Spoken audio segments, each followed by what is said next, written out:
ನಿಮ್ಮದೇ ಭಾಷೆಯಲ್ಲಿ ಹೇಳಿ ಸರ್, ಭಾರತ ಮುಸಲ್ಮಾನರಿಗೆ ಇರಲಿಕ್ಕೆ ಯೋಗ್ಯವಾದ ಜಾಗ ಹೌದೋ ಅಲ್ವೋ? ಮುಸಲ್ಮಾನರು ತಮ್ಮ ಧಾರ್ಮಿಕ ಆಚರಣೆಗಳನ್ನ ಯಾವುದೇ ಅಡ್ಡಿ ಆತಂಕ ಇಲ್ಲದೆ ಅನುಸರಿಸಲಿಕ್ಕೆ ಯೋಗ್ಯವಾದ ಭೂಮಿ ಹೌದೋ ಅಲ್ವೋ? ನೋಡಿ, ಈ ದೇಶಕ್ಕೆ ಪ್ರಾಣ ಕೊಟ್ಟಿರೋದು ನಾವು. ಲಕ್ಷಾಂತರ ಉಳುಮಗಳು ತಮ್ಮ ಪ್ರಾಣ ಕೊಟ್ಟು ಈ ದೇಶವನ್ನು ಕಾಪಾಡಿದ್ದು. ಇನ್ನೊಂದು ಏನಂದ್ರೆ, ಹಿಂದೂ ಅವರು ಮುಸಲ್ಮಾನ್ ಸೇರಿಸಿ, ಬೇರೆ ಧರ್ಮವರು ಸೇರಿಸಿ ಈ ದೇಶಕ್ಕೋಸ್ಕರ ಇದು ಕೊಟ್ಟಿರೋದು. ಅದು ದೇಶ ನಮ್ದು ದೇಶ ಇದು, ನಮ್ಮ ಅಪ್ಪನ ದೇಶ, ನಮ್ಮ ತಾತನ ದೇಶ ಇದು. ಇದಕ್ಕೆ ಇಲ್ಲಿ ಯಾಕೆ ನಾವು ಖತ್ರೆಮೆ? ನಮ್ಗೆ ಖತ್ರ ಅಂತ ಟೈಟಲ್ ಕೊಟ್ಟಿದ್ದಾರೆ, ಆದ್ರೆ ಧರ್ಮ ಖತ್ರೆ ಮೇ ಹೈ, ಮುಸಲ್ಮಾನ್ ಖತ್ರೆ ಮೇ ಹೈ ಅಂತ ಹೇಳ್ತಾ ಇರೋದು ತುಂಬಾ ಇದು ತಪ್ಪು ಮಾತು. ಈಗ ಏನ್ ನಡೀತಾ ಇದೆ, ಏನು ಈಗ ಶುರು ಆಗಿದೆ, ಕೆಲವು ರಾಜಕಾರಣಿಗಳು ಆ ಟೈಮ್ ಪ್ರಕಾರ, ಎಲೆಕ್ಷನ್ ಟೈಮ್ ಪ್ರಕಾರ ಕೆಲವು ಮುಸಲ್ಮಾನರಿಗೆ ಪ್ರವೋಕ್ ಮಾಡ್ತಾರೆ, ಕೆಲವು ಹಿಂದೂಗಳಿಗೆ ಪ್ರವೋಕ್ ಮಾಡ್ತಾರೆ. ಈ ಧರ್ಮ ಬೀದಿಗೆ ತಂದು ಆ ವೋಟ್ ತಗೊಳ್ಳೋಕೋಸ್ಕರ ಇದು ರಾಜಕೀಯ ನಡೀತಾ ಇರೋದು. ಸರ್, ನೀವ್ ಹೇಳಿದ್ರಿ ನಾವು ಇಸ್ಲಾಂ ಅಲ್ಲಿ ಭಯೋತ್ಪಾದಕರನ್ನ ದೂರ ತಳ್ತೀವಿ ಮತ್ತು ಸೇರ್ಸಲ್ಲ ಅಂತ. ಅದೇ ಅಫ್ಜಲ್ ಗುರು ಆಗಿರ್ಬೋದು, ಅಥವಾ ಮೊನ್ನೆ ಎಷ್ಟು ಜನ ಕೊಲೆ ಮಾಡಿದಂತ ವ್ಯಕ್ತಿಗಳಾಗಿರ್ಬೋದು, ಕಸಬ್ಗಳಾಗಿರ್ಬೋದು, ಇವತ್ತಿಗೂ ಎಷ್ಟು ಜನ ಮುಸ್ಲಿಂ ಯುವಕರು ಆದರ್ಶವಾಗಿ ತಗೊಂಡಿದ್ದಾರೆ. ಅಷ್ಟೇ ಅಲ್ಲೇ ಮೊನ್ನೆ ಪಾದರಾಯನಪುರ ಗಲಾಟೆ ಆದಾಗ ಗಲಾಟೆ ಮಾಡಿದ ವ್ಯಕ್ತಿಗಳನ್ನ ನಿಮ್ಮದೇ ಜನಾಂಗದ ಶಾಸಕರ ಜಮೀರ್ ಅವರು ಸನ್ಮಾನ ಮಾಡಿ ಕರ್ಕೊಂಡ್ ಬರ್ತಾರೆ. ಇದಕ್ಕೆ ನೀವು ಯಾವ ತರ ಉತ್ತರ ಕೊಡ್ತೀರಿ? ಇವ್ರ ಮೇಲೆ ಏನಕ್ಕೆ ಪತ್ವ ಹೋಗಿಲ್ಲ ನೀವು? ಈಗ ನೋಡಿ, ಈ ಗಲಾಟೆ ಆಗಿರೋದು ನಾವು ಇಲ್ಲಿನವರು ಅಂತಂಬುದರೆ, ಹಿಂದೂ ಆಗ್ಲಿ ಮುಸಲ್ಮಾನ್ ಆಗ್ಲಿ. ಹಿಂದೂ ಜೈಲ್ಗೆ ಹೋಗಿದ್ರೆ ಅವರು ಮನೆಯವರು ಬಂದು ಅವನು ಕ್ಷಮೆ ಕೇಳ್ತಾ ಇದ್ದಾನೆ, ಇದ್ ಮಾಡಿ ಬೇಲ್ ಮಾಡಿದೆ ಅಂತ ಹಿಂದೂ ಮಾಡ್ತಾನೆ, ಮುಸಲ್ಮಾನು ಮಾಡ್ತಾರೆ. ಇನ್ನೊಂದು, ಈ ಕಸಾಬ್ ಬಂದ ಅಲ್ಲ, ಅವನು ಪಾಕಿಸ್ತಾನಿ. ಅವನು ಪಾಕಿಸ್ತಾನ ಅಂದ್ರೆ ನಮ್ಗೆ ಅಸಹ್ಯ. ನಮ್ಗೆ ಬೈಬೇಕಂದ್ರೆ ಪಾಕಿಸ್ತಾನ ಹೇಳ್ಬಿಟ್ರೆ ಕೋಪ ಜಾಸ್ತಿ ಬರೋದು. ಅದು ಅವನು ಬರ್ತಾನಲ್ಲ, ಗೇಟ್ ಯಾರು ಓಪನ್ ಮಾಡಿದ್ದು? ಗೇಟ್ ಒಳಗಡೆ ಬಂದಲ್ಲ, ಎಷ್ಟೋ RDX ಗನ್ಗಳು ಇದು ತಕೊಂಡು ಓಪನ್ ಮಾಡಿದ್ದು ಯಾರು? ಅದು ಆಚೆ ಬಂತಲ್ಲ, ಅದೂನು ಅದರಲ್ಲಿ ಏನು ಬೇರೆ ಧರ್ಮ ಹೆಸರು ಬಂತು? ಯಾರು ಅವ್ರಿಗೆ ಸಪೋರ್ಟ್ ಮಾಡಿದ್ರು ಅಂತ? ನಿಮ್ಮದೇ ಭಾಷೆಯಲ್ಲಿ ಹೇಳಿ ಸರ್, ಭಾರತ ಮುಸಲ್ಮಾನರಿಗೆ ಇರಲಿಕ್ಕೆ ಯೋಗ್ಯವಾದ ಜಾಗ ಹೌದೋ ಅಲ್ವೋ? ಮುಸಲ್ಮಾನರು ತಮ್ಮ ಧಾರ್ಮಿಕ ಆಚರಣೆಗಳನ್ನ ಯಾವುದೇ ಅಡ್ಡಿ ಆತಂಕ ಇಲ್ಲದೆ ಅನುಸರಿಸಲಿಕ್ಕೆ ಯೋಗ್ಯವಾದ ಭೂಮಿ ಹೌದೋ ಅಲ್ವೋ? ನೋಡಿ, ಈ ದೇಶಕ್ಕೆ ಪ್ರಾಣ ಕೊಟ್ಟಿರೋದು ನಾವು. ಲಕ್ಷಾಂತರ ಉಳುಮಗಳು ತಮ್ಮ ಪ್ರಾಣ ಕೊಟ್ಟು ಈ ದೇಶವನ್ನು ಕಾಪಾಡಿದ್ದು. ಇನ್ನೊಂದು ಏನಂದ್ರೆ, ಹಿಂದೂ ಅವರು ಮುಸಲ್ಮಾನ್ ಸೇರಿಸಿ, ಬೇರೆ ಧರ್ಮವರು ಸೇರಿಸಿ ಈ ದೇಶಕ್ಕೋಸ್ಕರ ಇದು ಕೊಟ್ಟಿರೋದು. ಅದು ದೇಶ ನಮ್ದು ದೇಶ ಇದು, ನಮ್ಮ ಅಪ್ಪನ ದೇಶ, ನಮ್ಮ ತಾತನ ದೇಶ ಇದು. ಇದಕ್ಕೆ ಇಲ್ಲಿ ಯಾಕೆ ನಾವು ಖತ್ರೆಮೆ? ನಮ್ಗೆ ಖತ್ರ ಅಂತ ಟೈಟಲ್ ಕೊಟ್ಟಿದ್ದಾರೆ, ಆದ್ರೆ ಧರ್ಮ ಖತ್ರೆ ಮೇ ಹೈ, ಮುಸಲ್ಮಾನ್ ಖತ್ರೆ ಮೇ ಹೈ ಅಂತ ಹೇಳ್ತಾ ಇರೋದು ತುಂಬಾ ಇದು ತಪ್ಪು ಮಾತು. ಈಗ ಏನ್ ನಡೀತಾ ಇದೆ, ಏನು ಈಗ ಶುರು ಆಗಿದೆ, ಕೆಲವು ರಾಜಕಾರಣಿಗಳು ಆ ಟೈಮ್ ಪ್ರಕಾರ, ಎಲೆಕ್ಷನ್ ಟೈಮ್ ಪ್ರಕಾರ ಕೆಲವು ಮುಸಲ್ಮಾನರಿಗೆ ಪ್ರವೋಕ್ ಮಾಡ್ತಾರೆ, ಕೆಲವು ಹಿಂದೂಗಳಿಗೆ ಪ್ರವೋಕ್ ಮಾಡ್ತಾರೆ. ಈ ಧರ್ಮ ಬೀದಿಗೆ ತಂದು ಆ ವೋಟ್ ತಗೊಳ್ಳೋಕೋಸ್ಕರ ಇದು ರಾಜಕೀಯ ನಡೀತಾ ಇರೋದು. ಸರ್, ನೀವ್ ಹೇಳಿದ್ರಿ ನಾವು ಇಸ್ಲಾಂ ಅಲ್ಲಿ ಭಯೋತ್ಪಾದಕರನ್ನ ದೂರ ತಳ್ತೀವಿ ಮತ್ತು ಸೇರ್ಸಲ್ಲ ಅಂತ. ಅದೇ ಅಫ್ಜಲ್ ಗುರು ಆಗಿರ್ಬೋದು, ಅಥವಾ ಮೊನ್ನೆ ಎಷ್ಟು ಜನ ಕೊಲೆ ಮಾಡಿದಂತ ವ್ಯಕ್ತಿಗಳಾಗಿರ್ಬೋದು, ಕಸಬ್ಗಳಾಗಿರ್ಬೋದು, ಇವತ್ತಿಗೂ ಎಷ್ಟು ಜನ ಮುಸ್ಲಿಂ ಯುವಕರು ಆದರ್ಶವಾಗಿ ತಗೊಂಡಿದ್ದಾರೆ. ಅಷ್ಟೇ ಅಲ್ಲೇ ಮೊನ್ನೆ ಪಾದರಾಯನಪುರ ಗಲಾಟೆ ಆದಾಗ ಗಲಾಟೆ ಮಾಡಿದ ವ್ಯಕ್ತಿಗಳನ್ನ ನಿಮ್ಮದೇ ಜನಾಂಗದ ಶಾಸಕರ ಜಮೀರ್ ಅವರು ಸನ್ಮಾನ ಮಾಡಿ ಕರ್ಕೊಂಡ್ ಬರ್ತಾರೆ. ಇದಕ್ಕೆ ನೀವು ಯಾವ ತರ ಉತ್ತರ ಕೊಡ್ತೀರಿ? ಇವ್ರ ಮೇಲೆ ಏನಕ್ಕೆ ಪತ್ವ ಹೋಗಿಲ್ಲ ನೀವು? ಈಗ ನೋಡಿ, ಈ ಗಲಾಟೆ ಆಗಿರೋದು ನಾವು ಇಲ್ಲಿನವರು ಅಂತಂಬುದರೆ, ಹಿಂದೂ ಆಗ್ಲಿ ಮುಸಲ್ಮಾನ್ ಆಗ್ಲಿ. ಹಿಂದೂ ಜೈಲ್ಗೆ ಹೋಗಿದ್ರೆ ಅವರು ಮನೆಯವರು ಬಂದು ಅವನು ಕ್ಷಮೆ ಕೇಳ್ತಾ ಇದ್ದಾನೆ, ಇದ್ ಮಾಡಿ ಬೇಲ್ ಮಾಡಿದೆ ಅಂತ ಹಿಂದೂ ಮಾಡ್ತಾನೆ, ಮುಸಲ್ಮಾನು ಮಾಡ್ತಾರೆ. ಇನ್ನೊಂದು, ಈ ಕಸಾಬ್ ಬಂದ ಅಲ್ಲ, ಅವನು ಪಾಕಿಸ್ತಾನಿ. ಅವನು ಪಾಕಿಸ್ತಾನ ಅಂದ್ರೆ ನಮ್ಗೆ ಅಸಹ್ಯ. ನಮ್ಗೆ ಬೈಬೇಕಂದ್ರೆ ಪಾಕಿಸ್ತಾನ ಹೇಳ್ಬಿಟ್ರೆ ಕೋಪ ಜಾಸ್ತಿ ಬರೋದು. ಅದು ಅವನು ಬರ್ತಾನಲ್ಲ, ಗೇಟ್ ಯಾರು ಓಪನ್ ಮಾಡಿದ್ದು?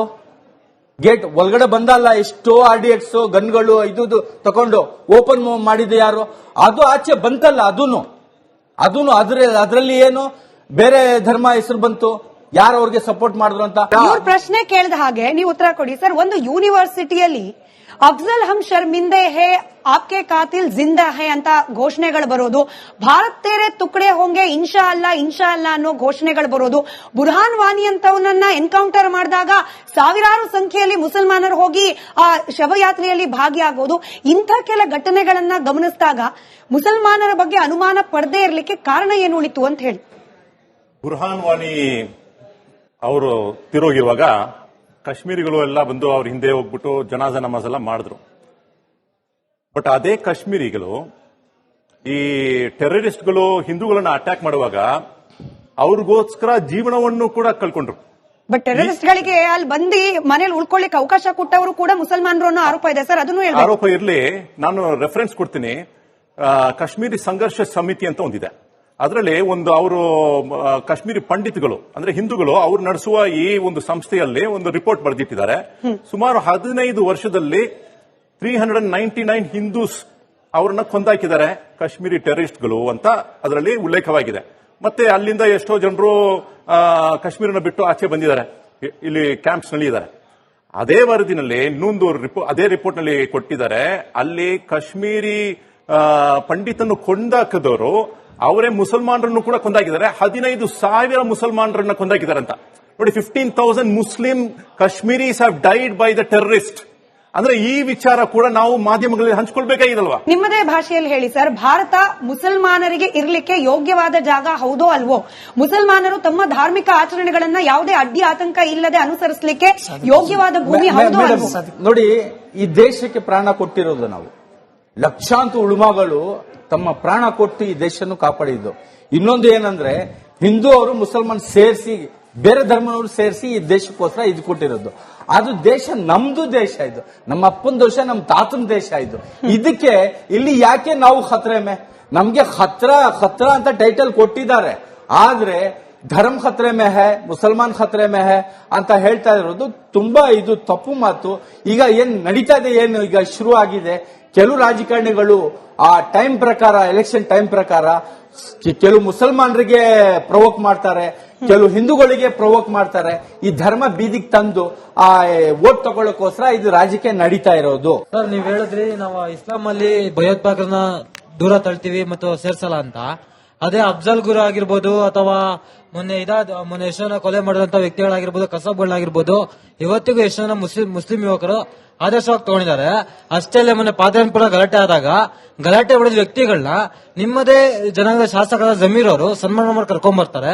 ಇದಕ್ಕೆ ನೀವು ಯಾವ ತರ ಉತ್ತರ ಕೊಡ್ತೀರಿ? ಇವ್ರ ಮೇಲೆ ಏನಕ್ಕೆ ಪತ್ರ ಹೋಗಿಲ್ಲ ನೀವು? ಈಗ ನೋಡಿ, ಈ ಗಲಾಟೆ ಆಗಿರೋದು ಇಲ್ಲಿನವರು ಅಂತಂಬುದರೆ, ಹಿಂದೂ ಆಗ್ಲಿ ಮುಸಲ್ಮಾನ್ ಆಗ್ಲಿ. ಹಿಂದೂ ಜೈಲ್ಗೆ ಹೋಗಿದ್ರೆ ಅವರು ಮನೆಯವರು ಬಂದು ಅವನು ಕ್ಷಮೆ ಕೇಳ್ತಾ ಇದ್ದಾನೆ, ಇದ್ ಮಾಡಿ ಬೇಲ್ ಮಾಡಿದೆ ಅಂತ ಹಿಂದೂ ಮಾಡ್ತಾನೆ, ಮುಸಲ್ಮಾನ ಮಾಡ್ತಾರೆ. ಇನ್ನೊಂದು ಈ ಕಸಾಬ್ ಬಂದ ಅಲ್ಲ, ಅವನು ಪಾಕಿಸ್ತಾನಿ. ಅವನು ಪಾಕಿಸ್ತಾನ ಅಂದ್ರೆ ನಮ್ಗೆ ಅಸಹ್ಯ. ನಮ್ಗೆ ಬೈಬೇಕಂದ್ರೆ ಪಾಕಿಸ್ತಾನ ಹೇಳ್ಬಿಟ್ರೆ ಕೋಪ ಜಾಸ್ತಿ ಬರೋದು. ಅದು ಅವನು ಬರ್ತಾನಲ್ಲ, ಗೇಟ್ ಯಾರು ಓಪನ್ ಮಾಡಿದ್ದು? ಗೇಟ್ ಒಳಗಡೆ ಬಂದಲ್ಲ, ಎಷ್ಟೋ RDX ಗನ್ಗಳು ಇದು ತಕೊಂಡು ಓಪನ್ ಮಾಡಿದ್ದು ಯಾರು? ಅದು ಆಚೆ ಬಂತಲ್ಲ, ಅದೂನು ಅದರಲ್ಲಿ ಏನು ಬೇರೆ ಧರ್ಮ ಹೆಸರು ಬಂತು, ಯಾರು ಅವ್ರಿಗೆ ಸಪೋರ್ಟ್ ಮಾಡಿದ್ರು ಅಂತ. ನಿಮ್ಮದೇ ಭಾಷೆಯಲ್ಲಿ ಹೇಳಿ ಸರ್, ಭಾರತ ಮುಸಲ್ಮಾನರಿಗೆ ಇರಲಿಕ್ಕೆ ಯೋಗ್ಯವಾದ ಜಾಗ ಹೌದೋ ಅಲ್ವೋ? ಮುಸಲ್ಮಾನರು ತಮ್ಮ ಧಾರ್ಮಿಕ ಆಚರಣೆಗಳನ್ನ ಯಾವುದೇ ಅಡ್ಡಿ ಆತಂಕ ಇಲ್ಲದೆ ಅನುಸರಿಸಲಿಕ್ಕೆ ಯೋಗ್ಯವಾದ ಭೂಮಿ ಹೌದೋ ಅಲ್ವೋ? ನೋಡಿ, ಈ ದೇಶಕ್ಕೆ ಪ್ರಾಣ ಕೊಟ್ಟಿರೋದು ನಾವು. ಲಕ್ಷಾಂತರ ಉಳುಮಗಳು ತಮ್ಮ ಪ್ರಾಣ ಕೊಟ್ಟು ಈ ದೇಶವನ್ನು ಕಾಪಾಡಿದ್ದು. ಇನ್ನೊಂದು ಏನಂದ್ರೆ, ಹಿಂದೂ ಅವರು ಮುಸಲ್ಮಾನ್ ಸೇರಿಸಿ, ಬೇರೆ ಧರ್ಮನವರು ಸೇರಿಸಿ ಈ ದೇಶಕ್ಕೋಸ್ಕರ ಇದು ಕೊಟ್ಟಿರೋದು. ಅದು ದೇಶ ನಮ್ದು ದೇಶ, ಇದು ನಮ್ಮ ಅಪ್ಪನ ದೇಶ, ನಮ್ಮ ತಾತನ ದೇಶ. ಇದು ಇದಕ್ಕೆ ಇಲ್ಲಿ ಯಾಕೆ ನಾವು ಖತ್ರೆಮೆ? ನಮ್ಗೆ ಖತ್ರ ಅಂತ ಟೈಟಲ್ ಕೊಟ್ಟಿದ್ದಾರೆ, ಆದ್ರೆ ಧರ್ಮ ಖತ್ರೆ ಮೇ ಹೈ, ಮುಸಲ್ಮಾನ್ ಖತ್ರೆ ಮೇ ಹೈ ಅಂತ ಹೇಳ್ತಾ ಇರೋದು ತುಂಬಾ ಇದು ತಪ್ಪು ಮಾತು. ಈಗ ಏನ್ ನಡೀತಾ ಇದೆ, ಏನು ಈಗ ಶುರು ಆಗಿದೆ, ಕೆಲವು ರಾಜಕಾರಣಿಗಳು ಆ ಟೈಮ್ ಪ್ರಕಾರ, ಎಲೆಕ್ಷನ್ ಟೈಮ್ ಪ್ರಕಾರ ಕೆಲವು ಮುಸಲ್ಮಾನರಿಗೆ ಪ್ರವೋಕ್ ಮಾಡ್ತಾರೆ, ಕೆಲವು ಹಿಂದೂಗಳಿಗೆ ಪ್ರವೋಕ್ ಮಾಡ್ತಾರೆ. ಈ ಧರ್ಮ ಬೀದಿಗೆ ತಂದು ಆ ವೋಟ್ ತಗೊಳ್ಳೋಕೋಸ್ಕರ ಇದು ರಾಜಕೀಯ ನಡೀತಾ ಇರೋದು. ಸರ್, ನೀವ್ ಹೇಳಿದ್ರಿ ನಾವು ಇಸ್ಲಾಂ ಅಲ್ಲಿ ಭಯೋತ್ಪಾದಕರನ್ನ ದೂರ ತಳ್ತೀವಿ ಮತ್ತು ಸೇರ್ಸಲ್ಲ ಅಂತ. ಅದೇ ಅಫ್ಜಲ್ ಗುರು ಆಗಿರ್ಬೋದು ಅಥವಾ ಮೊನ್ನೆ ಎಷ್ಟೋ ಜನ ಕೊಲೆ ಮಾಡಿದಂತ ವ್ಯಕ್ತಿಗಳಾಗಿರ್ಬೋದು, ಕಸಬ್ಗಳಾಗಿರ್ಬೋದು, ಇವತ್ತಿಗೂ ಎಷ್ಟೋ ಜನ ಮುಸ್ಲಿಂ ಯುವಕರು ಆದರ್ಶವಾಗಿ ತಗೊಂಡಿದ್ದಾರೆ. ಅಷ್ಟೇ ಅಲ್ಲೇ ಮೊನ್ನೆ ಪಾದರಾಯನಪುರ ಗಲಾಟೆ ಆದಾಗ ಗಲಾಟೆ ಹೊಡೆದ ವ್ಯಕ್ತಿಗಳನ್ನ ನಿಮ್ಮದೇ ಜನಾಂಗದ ಶಾಸಕರಾದ ಜಮೀರ್ ಅವರು ಸನ್ಮಾನ ಮಾಡಿ ಕರ್ಕೊಂಡ್ ಬರ್ತಾರೆ. ಇದಕ್ಕೆ ನೀವು ಯಾವ ತರ ಉತ್ತರ ಕೊಡ್ತೀರಿ? ಇವ್ರ ಮೇಲೆ ಏನಕ್ಕೆ ಪತ್ರ ಹೋಗಿಲ್ಲ ನೀವು? ಈಗ ನೋಡಿ, ಈ ಗಲಾಟೆ ಆಗಿರೋದು ಇಲ್ಲಿನವರು ಅಂತಂಬುದರೆ, ಹಿಂದೂ ಆಗ್ಲಿ ಮುಸಲ್ಮಾನ್ ಆಗ್ಲಿ. ಹಿಂದೂ ಜೈಲ್ಗೆ ಹೋಗಿದ್ರೆ ಅವರು ಮನೆಯವರು ಬಂದು ಅವನು ಕ್ಷಮೆ ಕೇಳ್ತಾ ಇದ್ದಾನೆ, ಇದ್ ಮಾಡಿ ಬೇಲ್ ಮಾಡಿದೆ ಅಂತ ಹಿಂದೂ ಮಾಡ್ತಾನೆ, ಮುಸಲ್ಮಾನ ಮಾಡ್ತಾರೆ. ಇನ್ನೊಂದು ಈ ಕಸಾಬ್ ಬಂದ ಅಲ್ಲ, ಅವನು ಪಾಕಿಸ್ತಾನಿ. ಅವನು ಪಾಕಿಸ್ತಾನ ಅಂದ್ರೆ ನಮ್ಗೆ ಅಸಹ್ಯ. ನಮ್ಗೆ ಬೈಬೇಕಂದ್ರೆ ಪಾಕಿಸ್ತಾನ ಹೇಳ್ಬಿಟ್ರೆ ಕೋಪ ಜಾಸ್ತಿ ಬರೋದು. ಅದು ಅವನು ಬರ್ತಾನಲ್ಲ, ಗೇಟ್ ಯಾರು ಓಪನ್ ಮಾಡಿದ್ದು? ಗೇಟ್ ಒಳಗಡೆ ಬಂದಲ್ಲ, ಎಷ್ಟೋ RDX ಗನ್ಗಳು ಇದು ತಕೊಂಡು ಓಪನ್ ಮಾಡಿದ್ದು ಯಾರು? ಅದು ಆಚೆ ಬಂತಲ್ಲ, ಅದೂನು ಅದರಲ್ಲಿ ಏನು ಬೇರೆ ಧರ್ಮ ಹೆಸರು ಬಂತು, ಯಾರು ಅವ್ರಿಗೆ ಸಪೋರ್ಟ್ ಮಾಡಿದ್ರು ಅಂತ ಇವ್ರ ಪ್ರಶ್ನೆ ಕೇಳಿದ ಹಾಗೆ ನೀವು ಉತ್ತರ ಕೊಡಿ ಸರ್. ಒಂದು ಯೂನಿವರ್ಸಿಟಿಯಲ್ಲಿ ಅಫ್ಜಲ್ ಹಮ್ ಶರ್ಮಿಂದೆ ಹೇ ಆಪ್ಕೆ ಕಾತಿಲ್ ಜಿಂದಾ ಹೇ ಅಂತ ಘೋಷಣೆಗಳು ಬರೋದು, ಭಾರತ್ ತೇರೆ ತುಕಡೆ ಹೋಂಗೆ ಇನ್ಶಾ ಅಲ್ಲಾ ಅನ್ನೋ ಘೋಷಣೆಗಳು ಬರೋದು, ಬುರ್ಹಾನ್ ವಾನಿ ಅಂತವನನ್ನ ಎನ್ಕೌಂಟರ್ ಮಾಡಿದಾಗ ಸಾವಿರಾರು ಸಂಖ್ಯೆಯಲ್ಲಿ ಮುಸಲ್ಮಾನರು ಹೋಗಿ ಆ ಶವಯಾತ್ರೆಯಲ್ಲಿ ಭಾಗಿಯಾಗೋದು, ಇಂಥ ಕೆಲ ಘಟನೆಗಳನ್ನ ಗಮನಿಸಿದಾಗ ಮುಸಲ್ಮಾನರ ಬಗ್ಗೆ ಅನುಮಾನ ಪಡದೇ ಇರಲಿಕ್ಕೆ ಕಾರಣ ಏನು ಉಳಿತು ಅಂತ ಹೇಳಿ. ಬುರ್ಹಾನ್ ವಾನಿ ಅವರು ತಿರೋಗಿರುವಾಗ ಕಾಶ್ಮೀರಿಗಳು ಎಲ್ಲ ಬಂದು ಅವ್ರ ಹಿಂದೆ ಹೋಗ್ಬಿಟ್ಟು ಜನಾಜ ನಮಾಜ್ ಎಲ್ಲ ಮಾಡಿದ್ರು. ಬಟ್ ಅದೇ ಕಾಶ್ಮೀರಿಗಳು ಈ ಟೆರರಿಸ್ಟ್ಗಳು ಹಿಂದೂಗಳನ್ನ ಅಟ್ಯಾಕ್ ಮಾಡುವಾಗ ಅವ್ರಿಗೋಸ್ಕರ ಜೀವನವನ್ನು ಕೂಡ ಕಳ್ಕೊಂಡ್ರು. ಬಟ್ ಟೆರರಿಸ್ಟ್ ಗಳಿಗೆ ಅಲ್ಲಿ ಬಂದು ಮನೇಲಿ ಉಳ್ಕೊಳ್ಳಿಕ್ಕೆ ಅವಕಾಶ ಕೊಟ್ಟವರು ಕೂಡ ಮುಸಲ್ಮಾನರು ಅನ್ನೋ ಆರೋಪ ಇದೆ ಸರ್, ಅದನ್ನು ಹೇಳ್ಬೇಕು. ಆರೋಪ ಇರಲಿ, ನಾನು ರೆಫರೆನ್ಸ್ ಕೊಡ್ತೀನಿ. ಕಾಶ್ಮೀರಿ ಸಂಘರ್ಷ ಸಮಿತಿ ಅಂತ ಒಂದಿದೆ. ಅದರಲ್ಲಿ ಒಂದು ಅವರು ಕಾಶ್ಮೀರಿ ಪಂಡಿತಗಳು ಅಂದ್ರೆ ಹಿಂದೂಗಳು ಅವ್ರು ನಡೆಸುವ ಈ ಒಂದು ಸಂಸ್ಥೆಯಲ್ಲಿ ಒಂದು ರಿಪೋರ್ಟ್ ಬರೆದಿಟ್ಟಿದ್ದಾರೆ. ಸುಮಾರು 15 ವರ್ಷದಲ್ಲಿ 399 ಹಿಂದೂಸ್ ಅವ್ರನ್ನ ಕೊಂದಾಕಿದ್ದಾರೆ ಕಾಶ್ಮೀರಿ ಟೆರರಿಸ್ಟ್ಗಳು ಅಂತ ಅದರಲ್ಲಿ ಉಲ್ಲೇಖವಾಗಿದೆ.